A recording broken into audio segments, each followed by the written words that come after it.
पण गाथ्यातला मात्र निश्चित आहे. आणि या अभंगाचं विवेचन आमचे वैकुंठवासी प्रातस्मरणीय गुरुवर्य शंकर महाराज कंधारकरांनी अतिशय सुंदर केलेला आहे. बघा तुम्ही, पहिल्या चरणात भगवंताला आदेश दिलाय, दुसऱ्या चरणात आपली स्थिती सांगितली, तिसऱ्या चरणात पुन्हा परमात्म्याला आदेश दिलाय आणि चौथ्या चरणात आपली स्थिती सांगितली. आणि स्थिती अशी आहे, त्या स्थितीला कुठेही बाध नाही, कोणीही बोट असं वाकडं करून दाखवू शकत नाही. त्या अशा उत्तम स्थितीवर पावलेल्या महात्म्यांनी भगवंताला आता आपल्याला काय पाहिजे ते सांगावं, आदेश द्यावा, ही पात्रता सिद्ध करून अभंग निर्माण झाला आहे. विठ्ठल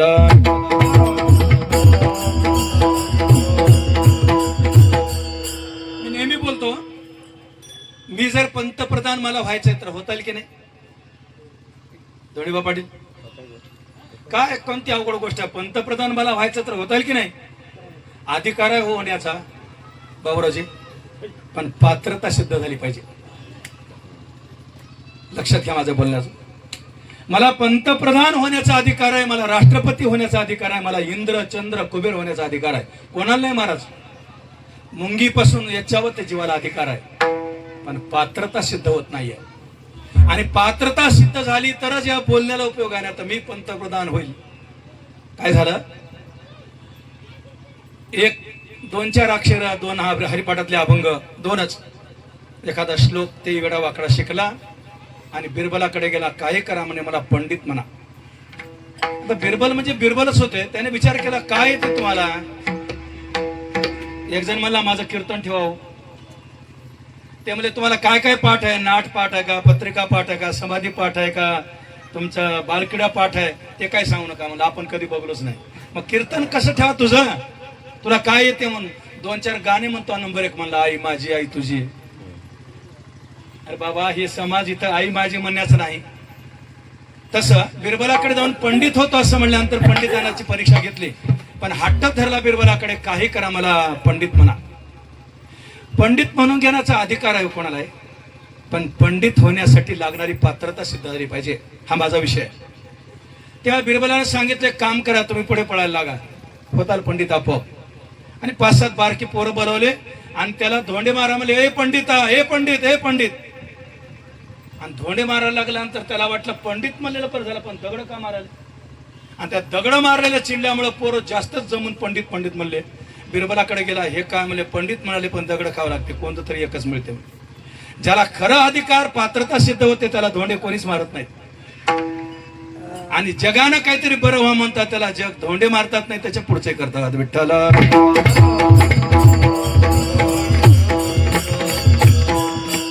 अधिकाराचा विचार न करता जर आपण कोणालाही काम सांगू लागलो, देवालाही काम सांगू लागलो, संतांनाही काम सांगू लागलो. आमच्याकडे लहानपणी विनोदाला म्हणायचं, मालकाकडे नोकर राहिला, पाहुणे आले, मालकानं सांगायचंय, अरे रे ए गोविंदा, शत्रूंच्या अंतरभर पटकन. मालक, याव या, पटकन धरा धरा, वेळ घालू नका, या धरू लागा. मालकानं सांगायचं गोविंदाला, आणि गोविंदा म्हणायचं मालकाला, या धरू लागा. मग राहू दे सतरंजी मी घालतो, तो पाणी दे पाय धुवायला तोपर्यंत. नाही राहू दे, सतरंजी मीच घालतो, तुम्हीच द्या पाणी. सारखं मालकालाच काम सांगायचं, पात्रता नाही अंगामध्ये. तिथं त्या ठिकाणी मालकही मूर्ख असेल आणि काम सांगणारा, पात्रता सिद्ध न होणारा तोही महामूर्ख असेल. पण या प्रस्तुत अभंगामध्ये अतिशय सुज्ञ भगवान परमात्म्याचेच अवतार असणारे तुकोबार आहेत. आणि तुकोबार भगवंताला काही कारणाने आपला आदेश देतात, सांगतात. तसं ही कोणाचा अधिकार सिद्ध होतो?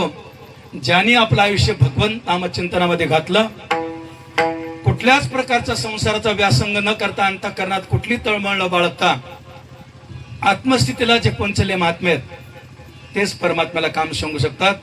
आणि त्यांनी परीक्षा बघायच्या अगोदर ठरली असेल तर स्वतःचं आत्मनिवेदन करतात की मी काय अवस्थेत आहे. मला जर विचारलं, तुम्ही मला असं सांगता तुमची पात्रता काय, तर पात्रता कल्याण चालत नाही, पात्रता सिद्ध करून दाखवता आले पाहिजे. म्हणून प्रस्तुत अभंगात 2 चरणात आपली पात्रता सिद्ध केली आणि भगवंतावर अधिकार गाजवला. कोणाला करता येतं? जे मुक्त झाले महात्मे त्यांनाच करता येतं. विठ्ठल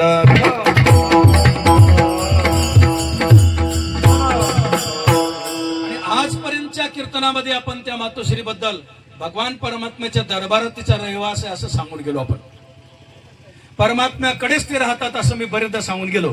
मग परमात्म्याकडे राहत असतील तर शटर फटर लोकांना राहायला मिळते का? देवाच्या चरणाजवळ राहायला, देवाच्या सान्निध्यात राहायला, परमात्म्याच्या कक्षेत राहायला, परमात्म्याच्या नजरेसमोर राहायला काही साधना करावी लागते. आणि ती साधना केल्यानंतरच हा उत्सव होत असतो. म्हणून ती साधना फळाला जेव्हा येते तेव्हा हा पुण्यस्मरणाचा उत्सव होत असतो. विठ्ठल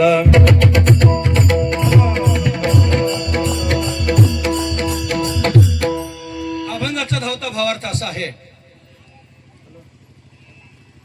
जेणे माझे हित, ज्याच्यानं माझं हित होईल असा काही उपाय करशील देवा? का करशील?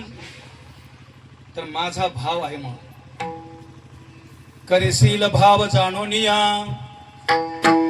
देवाबद्दलच एक आत्मवृत्त निर्माण केलं, देवाबद्दलची खात्री सांगितली अभंगातून. आणि देवाला प्रश्नही सांगितला. दोन अर्थाने विचार सांगतो. करशील ना, हा आदेश आहे. माझा भाव जाणून करशील ना, हा आदेश आहे. आणि देवाचं महात्म्य वर्णन केलेलं आहे. भगवान परमात्मा भाव जाणून सगळंच आपोआप वागतो. विठ्ठल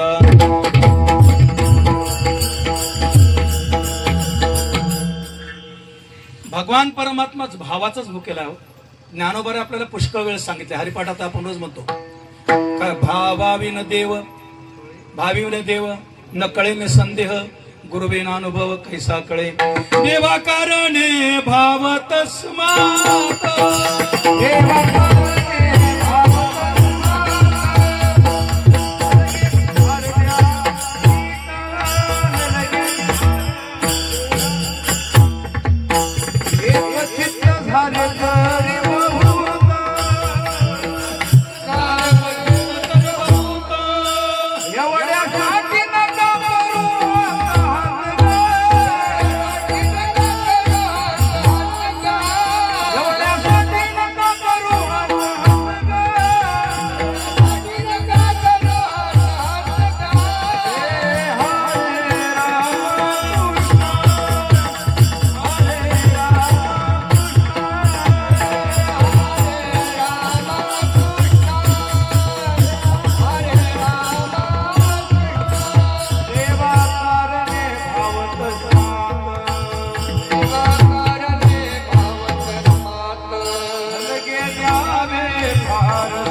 देवा कारणे भाव तस्मात् न द्यावे लागे फारसे भित्त, झाले कचित्त तरी बहुत. एवढ्यासाठी नका करू आता तग हरे राम कृष्ण. जो पहाटे काकडा भजन करतात त्यांना हे पाठ आहे. हे भाग्याचे आहेत काकड्याचं भजन करणारे. असो, मग भगवंताला जर भावच पाहिजे असेल, भगवान परमात्मा तुमचा भाव ओळखतो, तुमचा भाव जाणून घेतो आणि न सांगता करी सर्व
भगवान परमात्मा काही न लगे एक भावाचे कारण तुका म्हणे आन विठोबाचे.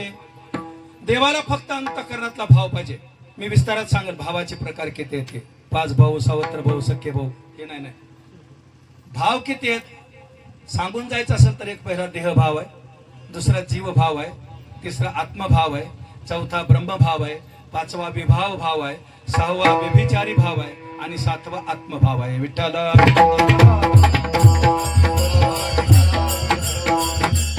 थोडा वेळ मिळाला तर याचा विचार सांगेल. मग करशील भाव जाणून या. देवा माझ्या हिताचा काही उपाय करशील असं मला खात्री आहे, किंवा देवा करावं, माझा भाव ओळखून करावं, असं पहिल्या चरणाचा अर्थ आहे. मग तुमची काय अवस्था कशामुळे करावं? मज नाही सुख, हे तर रोजच रडगार नाही आमचं. एवढ्या चरणाचा अर्थ बघितला माने सर. मज नाही सुख, पंचांग बघायला दररोज माझ्याकडे गेला तेच काय करा मला सुखच लागणार. लग्न झालं पोरीचं पण सुखानं नांदीच ना. हे जगाची रोजची रडगारणे आहेत.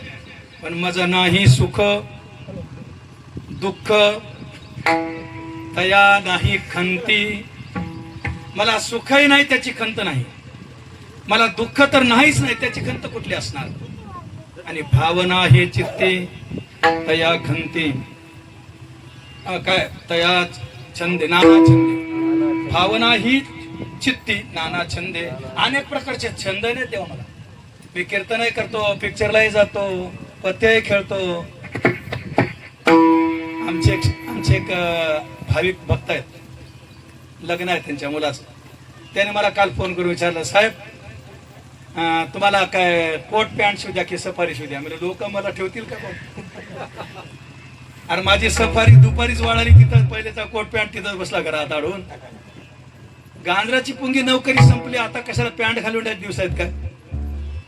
तसं त्याचा संबंधच नाही ना माझा. आता तशी माझी अवस्था काय, मला सुख नाही याचं दुःख नाही.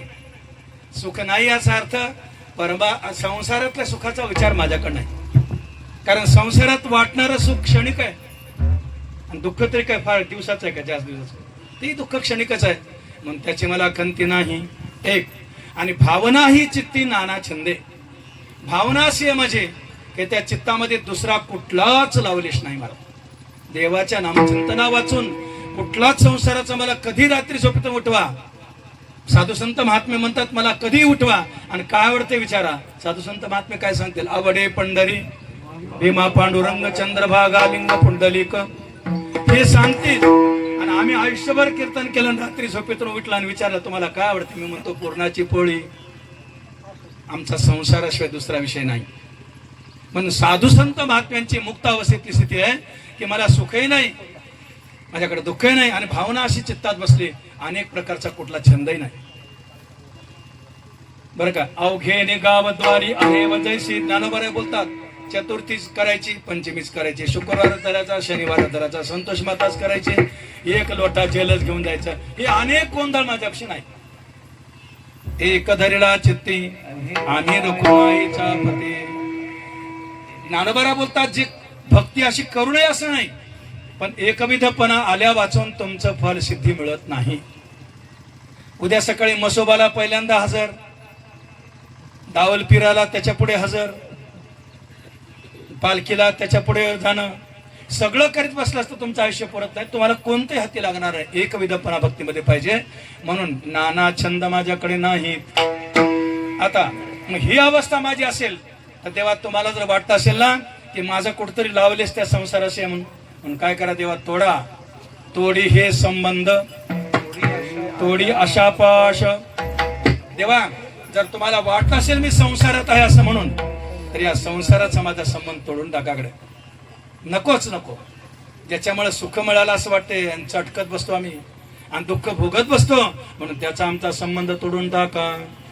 आणि हे संबंध कशामुळे येतात तर आशा नावाची निर्माण होते.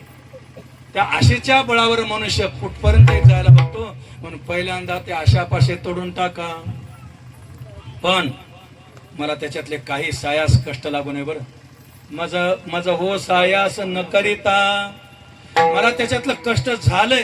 जसं भूल देऊन पाय तोडला जातो डॉक्टर एखादा जर एखादी जखम झाली पायाला तर भूल दिल्यानंतर गुडघ्यापासून काय मांडीपासून पाय तोडल्याचं दुःख होत नाही.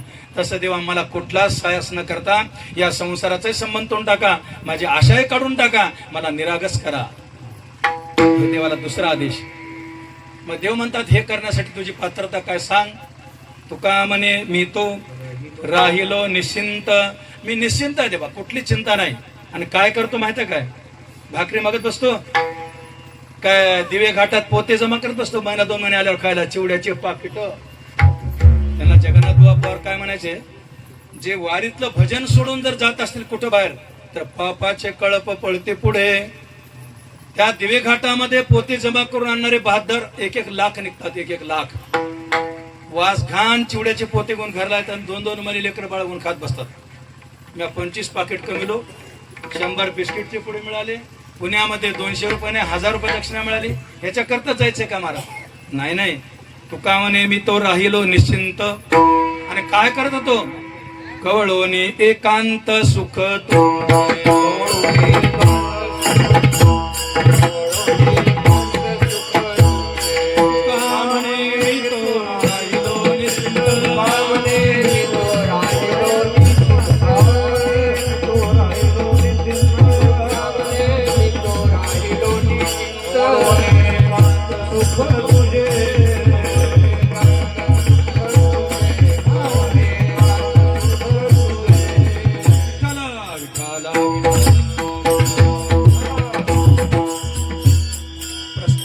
अभंगाचा धावता भावार्थ सांगितला. आमचे सर पुढे बसलेले आहेत, नोट्स काढून विद्यार्थ्यांना महत्वाचे मुद्दे सांगतात, अभ्यास करा, होमवर्क करा म्हणतात. त्या न्यायानं माझं कीर्तन झालं. विठ्ठल विठ्ठल.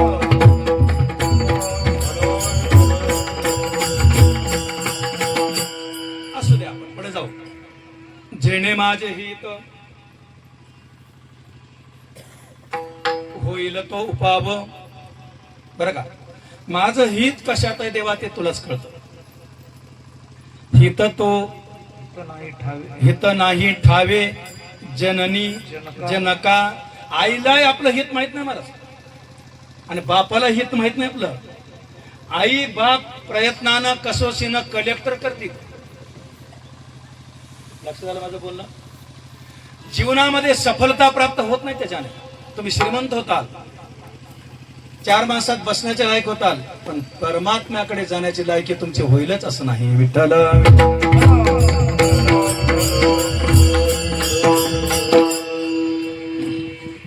म्हणून साधू संत महात्मे जे आपलं हित करत असतात, दुसरं कोणीच करत नाही. काय प्रमाण आहे. विठ्ठल.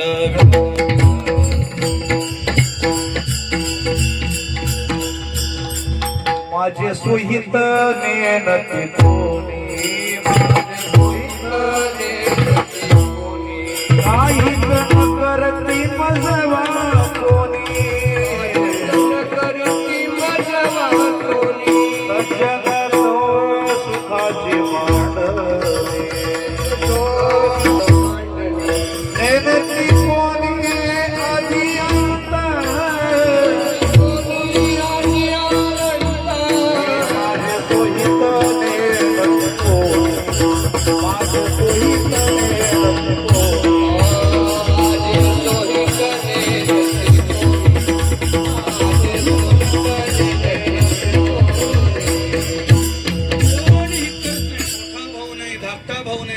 बाप नाही, कोणी नाही, कोणी महाराज.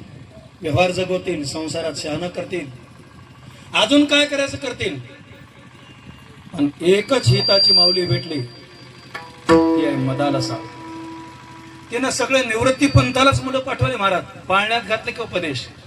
काय उपदेश केला. हा देह नाशिवंत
जगाच्या पाठीवर हित करू शकले नाही. परवाच मी आता प्रसंग ऐकला महाभारतातला. सगळे 100 कौरव पुत्र मरून गेल्यानंतर गांधारीची आणि भगवान परमात्म्याची त्या महास्मशानात भेट होते. तुम्हाला शब्द अवघड वाटेल, जे कुरुक्षेत्र. तिकडे लाखोन प्रेत जळत आहेत आणि गांधारी पट्टीच्या थोडा अधून असं बघते आणि विचारते, भगवंता तू सर्वशक्तिमान सर्वज्ञ आहेस ना? भगवान काही बोलत नाहीत. सांग ना. देव म्हणतात, हा पुढे बोला. तुला जर माहित होतं ना असं होणार आहे, मग युद्ध थांबवलं असं जमलं नसतं. माझे 100 मुलं मरणार आहेत तुला माहित आहे, मला काही सांगितलं असतं जमलं नसतं. अशा 2-3 गोष्टी वापरल्यावर भगवान म्हणतात, बोलू. परमात्माने सांगितलं की मी मिटवाय करता आलो होतो ना. त्यावेळेस माझं कोणी ऐकलं? पहिल्या प्रश्नाचं उत्तर. दुसरं असं, तुमच्या घरातली सून रजस्वला असताना तुझा दुर्योधन नावाचा मुलगा तुझ्या मामाच्या कैवारानं त्याच्या सगळ्या वचनबद्ध होऊन आणि दुःशासनाला पाठवून विटाळशी असलेली सुनबाई केस धरून परपटत उडत आणता, त्यावेळेस धृतराष्ट्र होते तूही होतीस. लाज वाटली नाही त्यावेळेस? मुलाला जर त्याच्यापासून बाजूला काढला असेल, स्वधर्म शिकवला असता, तर मुलं तुझे उद्धार गतीला गेले असते. उत्तर आहे तुला काही बोलायला नाही म्हणून स्वच्छ झाली ती गांधारी. आणि शेवटी बघा, हित माहित नसल्यामुळं भगवंताला शाप तिथे झाली. धिक्कार असो तुझ्या जीवनाला, तुलाही तुझे सगळे लेकर बाळ माझ्या आशीर्वादानं मरून पडतील. एवढं करू शकता तुम्ही? पतिव्रता होते म्हणून देवाने ते शब्द स्वीकारले आणि 56 कोटी यादव देखत मारून टाकले हो देवाने. ती देवाची ताकद आहे.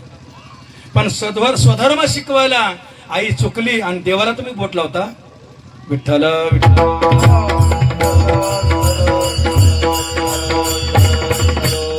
कोणाला बोलायचा अधिकार आहे? देव म्हणतात तुला वेळ असेल तर ऐक, तिकडे प्रेत जळतात. द्रौपदी कोण होती? म्हणजे माझी सून होती. माझी कोण होती नात्यानं? मला देवा तुमची बहीण होती. सांगितलं होतं ना मी तिला की स्वासीन बायानं केस मोकळे सोडू नये. त्या दुःशासनाचं रक्त लावून वेणी बांधील. मी तिला माहित होतं ना मी तिच्या पाठीला काय. बरं बोलून दाखवलं तर द्रौपदी मी सदैव तुझ्या पाठीशी आहे. तरी द्रौपदीने न ऐकावं. काय फळ आहे शास्त्राचं? मी सांगितल्यापेक्षा शास्त्रानं देऊन टाकलं तिला. तिच्या पोटचे 5 बाळ मारून टाकले. ऐकलं काय द्रौपदीने? पुढे काय विचार केला? ही सगळी मंडळी जेव्हा स्वर्गवासा करता निघाली, धर्मराज पुढे आहेत, भीम त्याच्या पाठीमागे आहेत, अर्जुन त्याच्या पाठीमागे आहेत, नकुल सहदेव त्याच्या पाठीमागे आहेत, द्रौपदी सगळ्याच्या पाठीमागे आहेत. चालत चालत चालत हिमालयाच्या बर्फातून चालत असताना धर्मराजासोबत एक कुत्रा आहे. पण गंमत अशी, द्रौपदी सगळ्यात पहिल्यांदा पडली आणि गतप्राण झाली, प्राण गेला. तिथं थांबतात आणि भीमदादा चिकित्सेनं विचारतात धर्मराजाला, द्रौपदी पहिल्यांदा गतप्राण का पडली, का देह संपवला? धर्मराजाने 2 कारण सांगितले. स्वैरबुद्धी वापरली आयुष्यामध्ये एक, आणि दुसरी अशी गोष्ट स्पष्ट सांगतो की तिच्या अंतःकरणात फक्त अर्जुनाबद्दल प्रेम होतं, बाकीच्या लोकांबद्दल नव्हतंच. कारण कुंतीनं सांगितलं 1 शिकार आणली 5 जण वाटून खा. बळजबरी तिच्यावर 4 पती लादल्या गेले होते म्हणून वैरभाव अंतःकरणात होता. 4 2. त्यानंतर कर्ण सुद्धा तिच्या अंतःकरणात बसला होता. हे 3 आणि 4 असं आहे की भगवान परमात्म्याचं काहीच नाही केलं म्हणून सगळ्यात पहिले पडली. विठ्ठल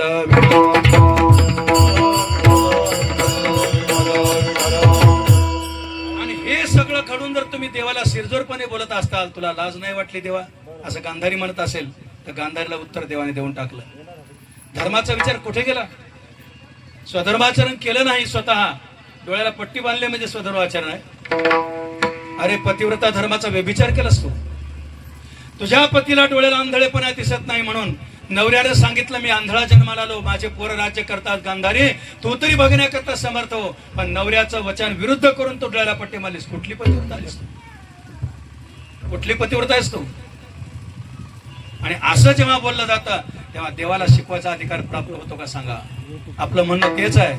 अधिकार कोणालाही मिळेल, पण तुम्हाला काय करावं लागते, पात्रता निर्माण करावी लागते. पण कोणत्याच आई बापाला पात्रता प्राप्त झाली नाही. भगवान परमात्म्याकडे जाण्याकरता संसाराचा बंध तुटून गेला तरच पात्रता निर्माण होते. विठ्ठल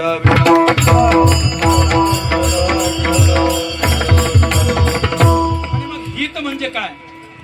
हित म्हणजे काय भाऊ? सोयरिकेमध्ये मध्यस्थी करून 10 लाख मागू लागले नवरदेवाकडले, म्हणून 5 लाखावर मिटून देणारा 5 लाख वाचले बाबा, हित झालं. कपड्याच्या दुकानात बसल्यावर 2 लाखाचा कपडा होत होता, होय, पण लाखामध्ये बसून दिला, त्याचं नाव हित आहे. पोरग गुणानं शाळा जायला गेलं, मग ITI ला घातलं, नोकरीला लावून दिलं, त्याचं नाव हित आहे. काय म्हणजे हित आहे महाराज? हित ते करावे देवाचे चिंतन. हित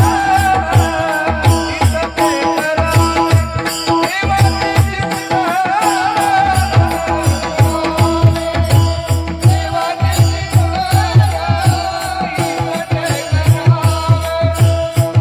करावे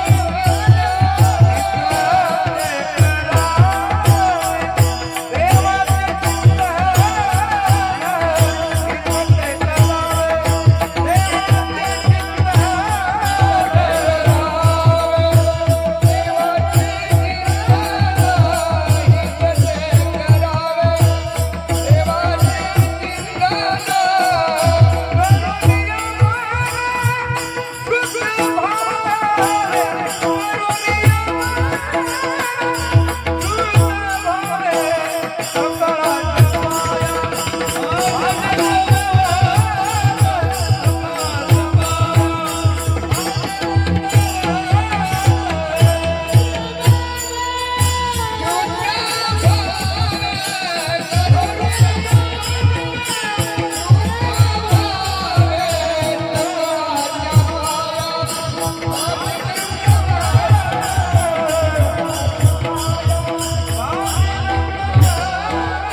विचार केले तर परमार्थात एकच व्याख्या होऊ शकते, भगवंताचं चिंतन करावं.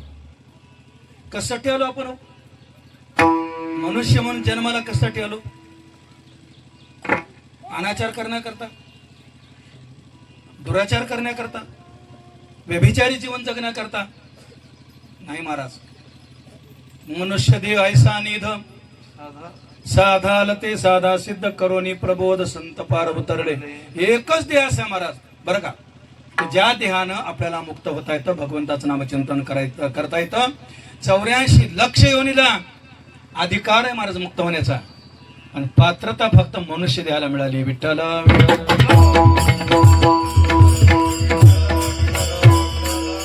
येण्याची शरीरा येणे सरे किंबहुना येरझारे चिरा पडे.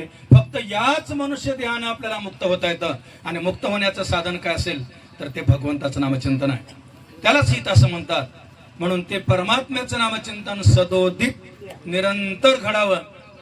हे देवा काही उपाय करा की जेणेकरून त्या नामचिंतनामध्ये नामस्मरणामध्ये खंड होऊ नये, बरं का, त्याच्यात खंड होऊ नये. म्हणून असा काही उपाय सांगा असं महाराज पहिल्या चरणात. जेने माझे हित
भगवान परमात्म्याला थोडी दया कमीच असते महाराज, कमीच आहे. तुम्हाला माझं बोलणं पटणार नाही, कारण केलेल्या कर्माचा तुम्हाला भोग भोगायलाच लावतो परमात्मा. पण संत महात्मे इतके दयावान आहेत. महाभारतातलं उदाहरण सांगतो. कौरव निवृत्त झाले, धृतराष्ट्र गांधारी शिल्लक राहिल्या आणि विदुर काका वापस आले. विदुर काका म्हणजे संत महात्मा. धृतराष्ट्राची खबर घेतात. दादा, राज्यावर कोण स्थापित झालंय? धृतराष्ट्र सांगतात, युधिष्ठिराला राज्य दिलं. बर, त्यांचं होतं म्हणून दिलं का कसं? उत्तर नाही धृतराष्ट्राकडून. राज्याचे खरे अधिकारी ते होते, पण लहान लेकर असल्यामुळे बळकावून घेतलं होतं, बोलले नाही. बरं, तुमची तब्येत वगैरे कशी आहे? छान आहे. जेवण खाणं वगैरे 3 वेळेस जेवायला. कोण तुम्हाला स्वयंपाक करून घालता? द्रौपदी घालता. जेवायला जागेवर कोण आणून देतं? भीम आणून देतो. लाज नाही वाटत? विदुर काका बोलतात, लाज नाही वाटत तुम्हाला? ज्याने तुमचे 100 मुलं मारले त्या भीमाच्या हातचं खातो, तुला शरम वाटते जीवाला काय? धृतराष्ट्र थर थर थर कापतो आणि मग विदुर काकाला विचारतो, कसं करू? निघ बाहेर. येतो हिताचा कळवळा, त्याला म्हणतात हित जाणणारे. घरात बसून पचत बसलास, नरकात जायची अजून पाळी आहे का तुला? कारण मागच्या जन्मामध्ये हजारो जन्मापूर्वी तू काय करत ते केलंस तुला जाणीव आहे? मी सांगतो म्हणाले, तुम्ही दोघे नवरा बायको शिकारला गेला होतात आणि शिकार झाली नाही म्हणून नुकतीच अंड्यातून बाहेर पडलेले 100 सर्पाचे पिल्ले जाळून टाकले, तुम्ही मारून टाकले. त्या सर्पिणीने डोळे फोडून घेतले आणि शाप दिला तुम्हाला, पुन्हा कधी राजा होताल पण आंधळे जन्माला येताल. आणि तुमचे 100 मुलं एकटाच मारून टाकले. माहित आहे तुम्हाला कसं झालं? आपल्याला माहित असते आपण काय केलं, पण विसरून जातो ना. केले कर्म झाले, तेची भोग आले, आपण भोगतो. सुखाचे तरी भोग भोगतो, दुःखाचे तरी भोगतो, पण काय केलंय विसरून जातो. दुसऱ्यानं कोणीतरी आपलं गायडन्स करावं लागतं, रूट गाईड असतो. तसं विदुर काका सांगतात, शरम वाटते संसारात राहिले? केल्या कर्माचे पत्न भोगले तुम्ही. ज्या भीमानं 100 मुलं तुमचे मारले, अजून संसार गोड वाटतो? सांग काय करू ते, सांगा मी काय करू, असे भावगीताने. काय करावं सांगा? ज्यावेळेस आपली मती विचलित होत असते, मतीला काहीच कळत नसते, त्या काळात संत महात्मे आपला हात धरून आपल्या बाहेर काढत असतात आणि सांगितलं, चला आता तुमचं वय कुठे जायचं आहे? वनात जायचं आहे. कोणता आश्रम आहे तो? वानप्रस्थ आश्रम आहे. महाराज, सगळ्यात कठीण जर असेल तर वानप्रस्थ आश्रम आहे. ब्रह्मचारी आश्रम काही कठीण आहे, कारण ब्रह्मचारी लोकांना जेवायला पोटभर जेवता येतं. ग्रहस्थ आश्रमी लोकांनी फक्त 16च घास जेवावं. रोखतावरले लाडू एवढाले, त्याला घास म्हणू नका. आणि आजकाल बांधलेले एवढा लाडू, त्याला घास म्हणू नका. तोंडात मावून चावताय त्याला घास म्हणा. 16 घास जेवायची परवानगी आहे ग्रहस्थी माणसाला. धर्मसिंधू काढून बघा, श्लोकासहित सांगतो. वानप्रस्थी माणसाला जेवायचंच नाही, रानात घरून निघालं. वानप्रस्थी धर्म संयोगी वियोग, दोघं पती पत्नी संयोगात राहायचं, पण वियोगाचं सुख भोगायचं आणि सकाळी रात्री झोपायचं. त्याच्यामध्ये सांगितलं, पहिल्या महिन्यामध्ये 8 दिवसाला एक दान खायचं. कोण्या गाव लागलं तर गावात जाऊन भिक्षा मागून. दुसऱ्या महिन्यामध्ये गाव लागलं तरी गावाकडे बघायचं नाही, जिथं पाणी असेल, झाडाला फळं असतील तेवढे खायचे. तिसऱ्या महिन्यामध्ये झाडाचा पाला खायचा. असं करत करत अन्नाला विसरत जायचं. काहीच खाण्याची प्रवृत्ती जगात आता अंतःकरणात राहिली नाही पाहिजे. आणि जिथं आपण झोपलो, जिकडं तोंड असेल त्या दिशेनंच निघत जायचं. भागवतातली कथा आहे.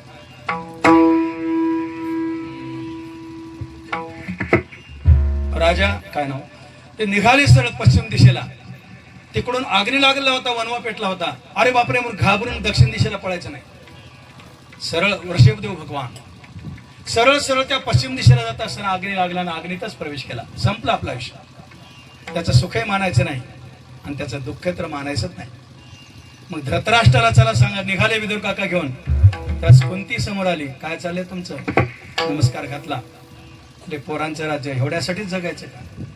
बाकीचे मारून टाकून आपले लेकर सुखी जगले पाहिजेत, हाच विचार होता का? विदुर काकाची थापटणं बघा. म्हणजे इकडे धृतराष्ट्राला तसं बोलले, इकडे कुंतीला असं बोलले. आणि कुंतीलाही बाहेर काढलं. स्वतः विदुर काका आणि त्यांची पत्नी विंध्यावली. महाराज मी परवाच्या यात्रेतच विंध्यावली त्या मातेचं मंदिर बघितलं.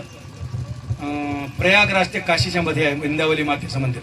दीद विदुराची मंडळी पत्नी त्यांना सोबत घेऊन निघाले आणि निघाल्यानंतर हा वानप्रस्थाचा सगळा नियम समजून सांगितला आणि अखंड खंडेना जीवन रामकृष्ण नारायण सगळ्यांनी अट्टहासानं भगवंताचं नामचिंतन करत निघाले.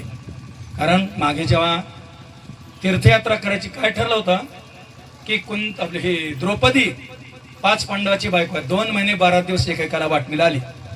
दरम्यानच्या काळात जर समजा मोठ्या भावाकडे आहे आणि धाकट्या भावांचे आता एकांत डोळ्याला पडला तर त्याने 12 वर्षे तीर्थयात्रा करावी असा त्याचा नियमही लागू झाला. उत्तराच्या ठिकाणाहून ते गायी पळवल्या करता म्हणून ते शस्त्रास्त्र धर्मराजाची खोलीत होते आणि द्रौपदी आणि धर्मराजाचा एकांत चालू होता. ते अर्जुनाच्या दृष्टीला पडला.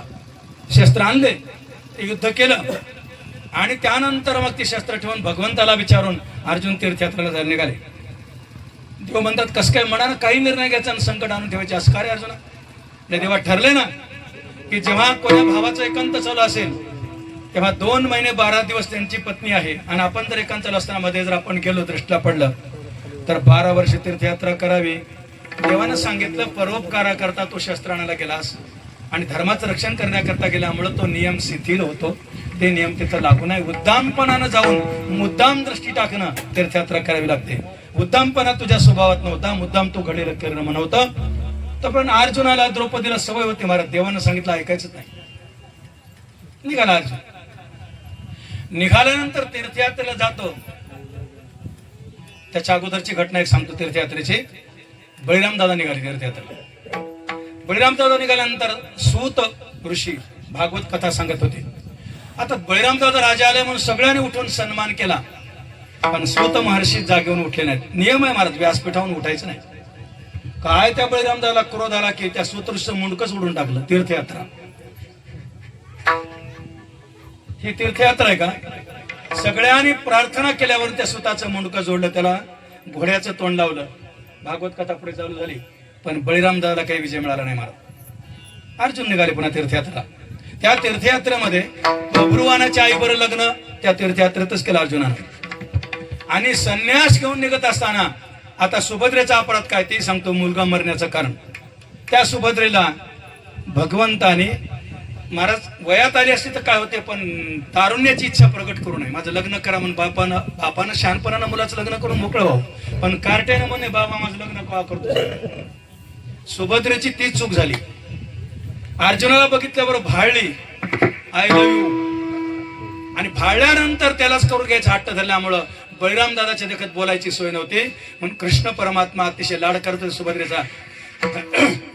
आणि सुभद्रेने विचारलं दादा माझ्या मनात बसलाय तो पण देव म्हणतात संन्यासी आहे ना, संन्याशावर लग्न कसं होईल.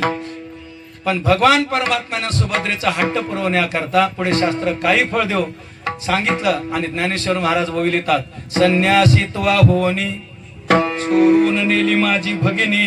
अर्जुनाला अपराध तो घडला तीर्थयात्रेतला आणि सुभद्रेला पळून जाण्याचा अपराध घडला म्हणून अभिमन्यूला मारलं देवाने. विठ्ठल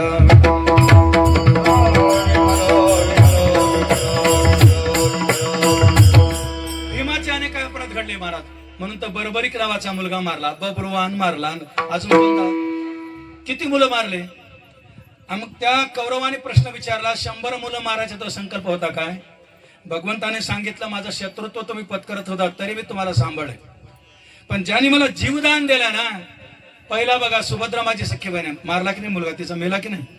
माझी जर ताकद करतो अन्यथा करतो असेल तर उठवलं असतं पण नियमाच्या शास्त्राच्या विरुद्ध मी वागत नाही म्हणून मी देवाला सांगतो तुम्हाला बोललो देव थोडा निर्दयी आहे. विठ्ठल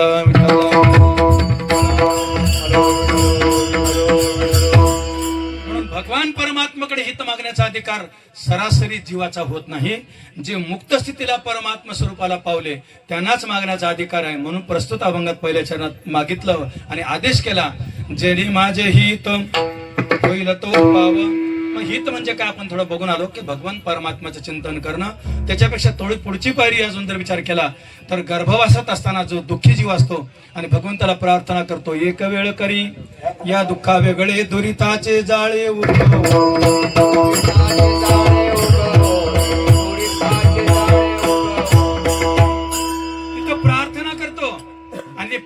भगवंताला ऐकू जाते आणि भगवान विचारतो तुला जर या दुःखातून वेगळं केलं काय करशील?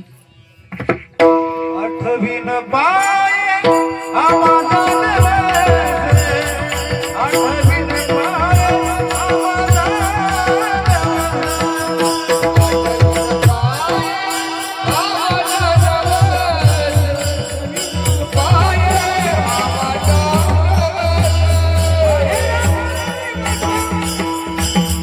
पांडुरंग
परमात्म्याकडे प्रार्थना करतो गर्भातला जीव आणि भगवान परमात्मा जेव्हा सोडवायला येतो तेव्हा देव विचारतो काय करशील सांग, तुला गर्भवासातून मुक्त केलं तर तो जीव प्रार्थना करू सांगतो देवाला, देवा मी इथं आल्यानंतर या शरीरातून प्राण जाईपर्यंत रात्रंदिवस क्षण न विसंबता तुझं भजन करील. देव विश्वास करतो आणि भजनाची सामग्री आम्हाला सगळी देतो. दिले इंद्रिय हात पाय कान डोळे मुख बोलाया वडसी नारायण नाशे जीवपणा भवरोग ही सगळी आपल्याला संपत्ती प्रदान करतो परमात्मा. आणि त्याप्रमाणे जर वागत असेल, या दिलेल्या हाताचा उपयोग, दिलेल्या डोळ्याचा उपयोग, दिलेल्या मुखाचा उपयोग, दिलेल्या पायाचा उपयोग जर सत्कारणी परमात्मा चिंतनात जात असेल तर त्याने खरं हित केलं समजावं, हिताचा विचार केला समजावा. अन्यथा या सगळ्या संपत्तीचा वापर संसाराकरता केला असेल तर त्याच्या इतका अनहिती कोणी नाही. विठ्ठल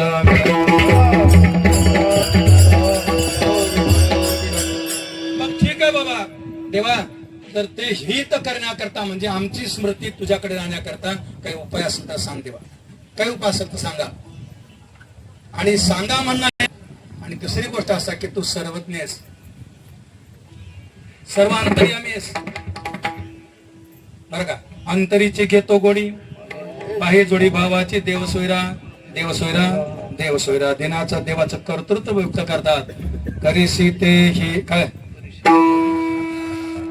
तरी विठ्ठल करीशील भाव जाणून या. देवा तुझ्याबद्दल खात्री आहे की आमच्या अंतःकरणाचा भाव तुला कळतो, म्हणून आमचं हित करायला तू मागं पुढे बघणार नाहीस. दोन्ही गोष्टी, देवाबद्दल एक समाधान आणि देवाबद्दल एक शंका, देवाबद्दल मागणी. मग अंतःकरणातला भाव जर असेल तर भाव म्हणजे किती किलोचा, क्विंटलचा, लिटरचा असा कोणताच भाव नाही. तर पहिला भाव असेल तर भगवंताला समर्पित केला, त्याचं नाव आहे देहभाव बरं का.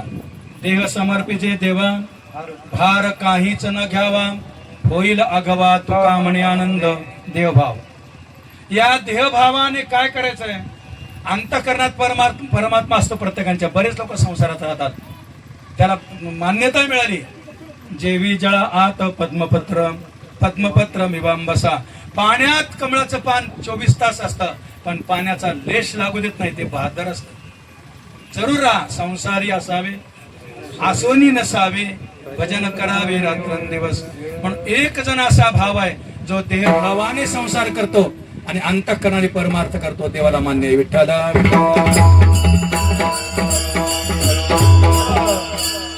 दुसरा असा भाव आहे आत्मभाव आहे, आत्मभाव. आणि ज्याला देहभाव भगवंताशी समर्पित करता आला त्याचाच आत्मभाव जागर होतो. कसा देहभाव समर्पित करायचा बरं का. पापाची वासना नको दाऊ डोळा,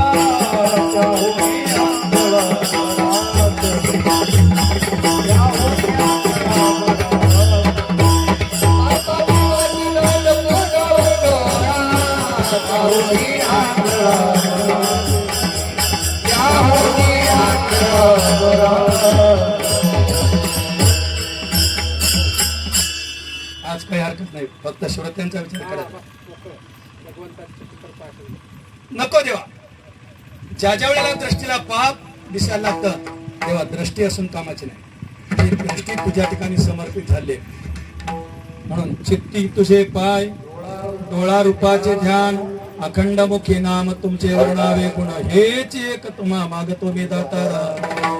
म्हणून डोळ्यानं परमात्म्याचं रूप पाहता यावं, कानानं परमात्म्याचीच कीर्ती ऐकता यावी, हातानं भगवंताचंच भजन करता यावं, आणि पाय झालं तर भगवंताच्या वारीलाच जाता यावेत.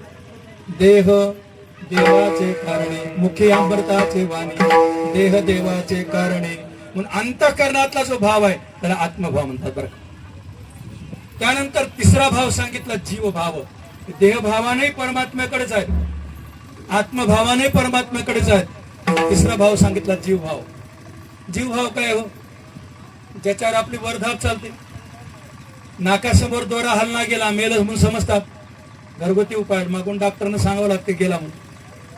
मग जीव असेपर्यंत या प्राण्यामध्ये, या प्राणच वाचतो. गंमत एकदा काय झाली, या देहाला 5 ज्ञानेंद्रिय 5 कर्मेंद्रिय वगैरे आहेत. एक बैठक झाली, बाबा कोणी कोणाच्या जीवावर 4 दिवस सुट्टी घेऊत का? डोळ्याने सांगितलं बाकीच्या सगळ्याला मी जरा सुट्टी घेऊ का? मला घ्या, हरकत नाही, कोणाचंच काही बंद पडलं नाही. कान 4 दिवस सुट्टीला गेले, कोणाचंच काही बंद पडलं नाही. रसना गेली, त्वचा गेली, सगळे गेले. आता प्राण म्हणला बाबा सगळेजण 10 जण जाऊन आलात, मी 1 दिवस जाऊन येऊ का? हो म्हणाला म्हणले, पण प्राण असं फिरायला जायचं म्हणून निघाला सुद्धा सगळेच पडले खाली. प्राण गेली या शरीरा, माय करील व्यवहार.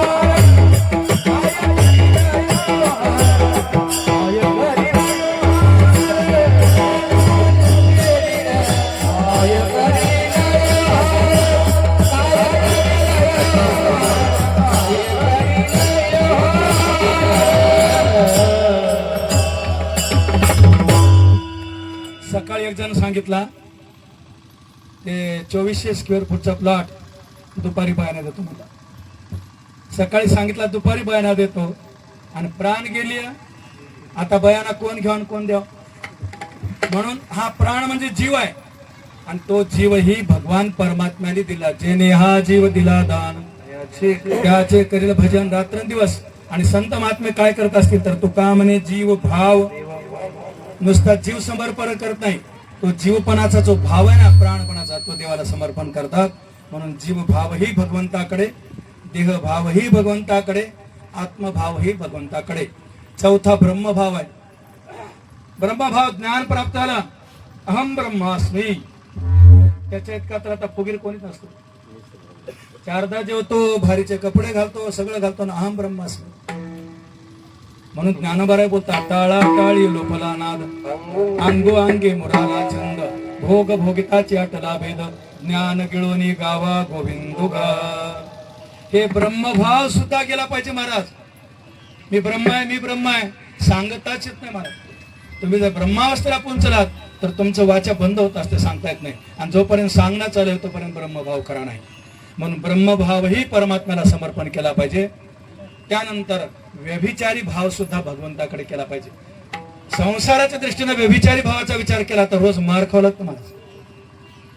कीर्तनातून एखाद्या माता भगिनीकडे बघलं तर ती म्हणली मध्ये कीर्तन करा, मारा धरून माझ्याकडे बघायला म्हणजे हा व्यभिचारी भाव ना. पण परमार्थामध्ये उच्च कोटीचा भाव आहे. हा चिने माता न फिरे माघारी, बैसले शेजारी गोविंदाचे वाळवत हे जन, म्हणवत सिंदळी परिहावन माळी न विसंबे, आदिल्या भ्रतारे कामनो हे पुरा म्हणून व्यभिचारा प्रवर्तले. म्हणून अनेक प्रमाणाचा विचार केला असताना परमार्थामध्ये व्यभिचार भावानं भगवंताची भक्ती होत असेल तर तो भावही भगवान परमात्मा जाणतो. 5 भावाचा विचार सांगितला. विभाव भाव काय आहे? 6वा भाव सांगतो, जगात समन्वय करणं आणि समुच्चयानं राहणं. काही लोक असे असतात की समुच्चयानं जगतात, जगू देतात लोकांना. आता ह्या रेषा मारल्यात रांगोळीच्या, समजा हा रस्ता किती लांब असेल तर रांगोळीच्या रेषा अशाच जाणार. जाऊ द्या, हे कळायला सोपं झालं नाही. रेल्वेच्या पट्ट्या, एकाचे तोंड एकाला कुठं भेटतात हो? किती किलोमीटर प्रवास केल्यावर? रेल्वेच्या पट्ट्या एकाला एक असे तोंड जोडलेल्या कुठं बघायला मिळतील आणि बघायला मिळाल्यावर मधले जिवंत राहतील. म्हणून रेल्वेच्या पट्ट्याचं समान अंतर कायम ठेवलं जातं. तसं समाजामध्ये 2 मासातली दुही निर्माण करून समुच्चयवादानं जगवणारे बहादर पुष्कळ आहेत. याचं त्याला भेटू देणार, त्याचं याला भेटू देणार. हा समुच्चयवाद आहे. आणि समन्वयवादाचा विचार केल्यानंतर यारे यारे लहान थोर याती भर त्या नारी नर करावा विचार न लगे चिंता कोणाशी. सगळे जण भगवंताचा अवतार आहेत बरं का. परमात्म्याचे चित्र दाखवलं जातं. विठ्ठू माझा आले कुरवाळ. बघा कोणी खांद्यावर बसले कोणी कुठं बसलंय तर त्याला विभाव भाव असं म्हणतात. मग तिथं कोणी जातीनं आमचे कानोपात्र असेल, जातीनं आमचे चोखोबारा असतील, काही महत्व नाही मारताला. भगवंताशी समर्पित भावना आहे त्याला विभाव भाव असं म्हणतात. विठ्ठल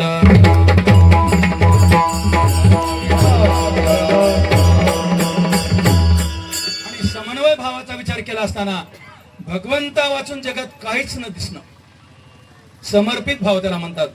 काही बघा जिकडे पाहे तिकडे सर्वमय गोविंद. कुणीकडे बघा कोणालाही बघा काही बघा परमात्माच वाटावा. असे 7 भाव एकत्र आल्यानंतर ती भावना निर्माण होते आणि ही भगवंताला कळते. म्हणून तुकोबारे सांगतात करीशील भाव जाणून या विठोबा.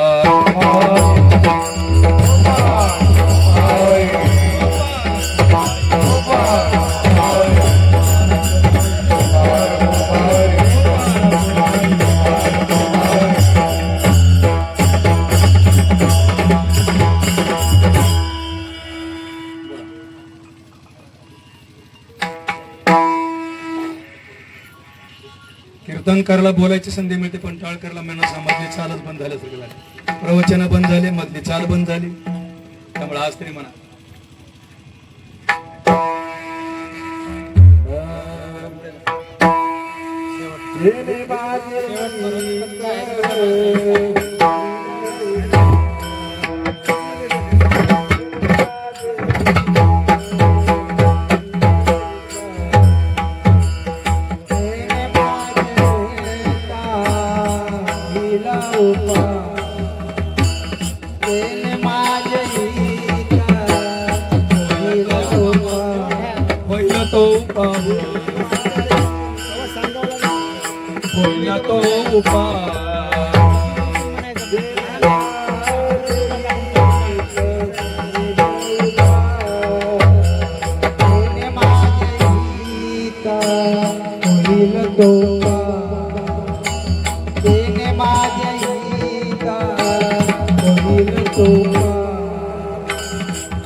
माझ्या नाही तुझा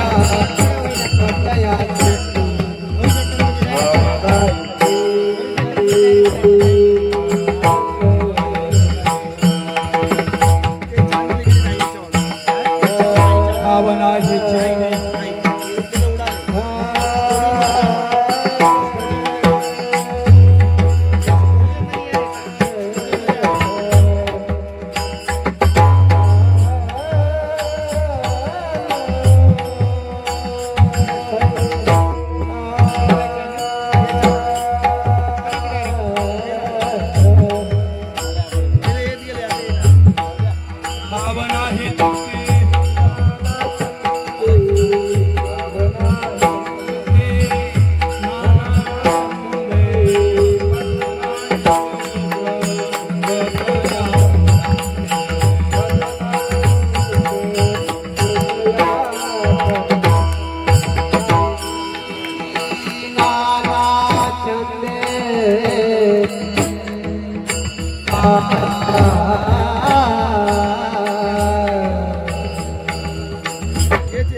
सगळे अतिशय जाणकार श्रोते, अनेक जणांचं श्रवण केलेले, अनेक अभ्यासू लोकांचं ऐकले, काही कीर्तनकार महाराजच आहेत. त्यामुळं मी म्हणालो तेच खरं असं अजिबात नाही.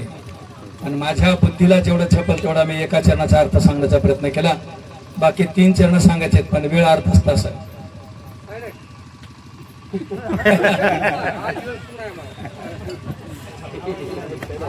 पण जेवणाच्या ऐवजी लोक म्हणतील बाबा जेवायच्या ऐवजी कीर्तनच करा म्हणजे तर बरं आहे. विठ्ठल विठ्ठल विठ्ठल.